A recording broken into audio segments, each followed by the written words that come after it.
The boy who learned the language of the land. In a small Zimbabwean village nestled amongst rolling hills and red soils lived a boy named Tendai, whose name meant to be thankful.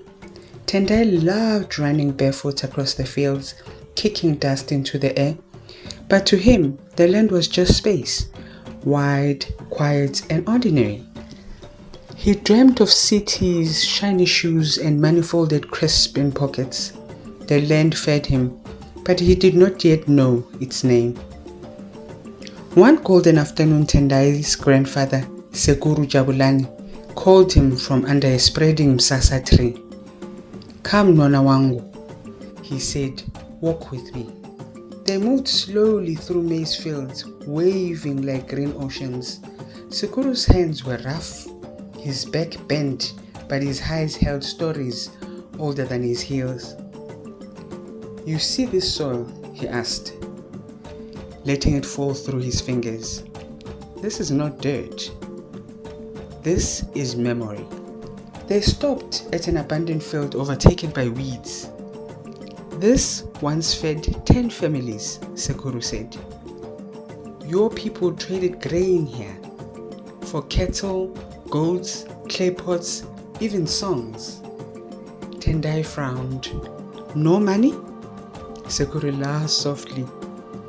"Before money, there was butter. Before butter, there was trust." That night, Tendai slept near the fire. Smoke curled into the stars. In his dream, the land opened, and an old man stepped forward, tall and glowing like moonlit ash. It was his great-grandfather, Mbuyawe Nyamande, carrying a hoe carved with symbols. "Land is not owned," the ancestor said. "Land remembers who listens." At dawn, Sekuru placed a hoe in Tendai's hand. "Farming is not punishment," he said. "It is partnership." They planted groundnuts together. Tendai felt the rhythm: dig, plant, cover, like heartbeat matching his own. Weeks later, they walked to the village gathering.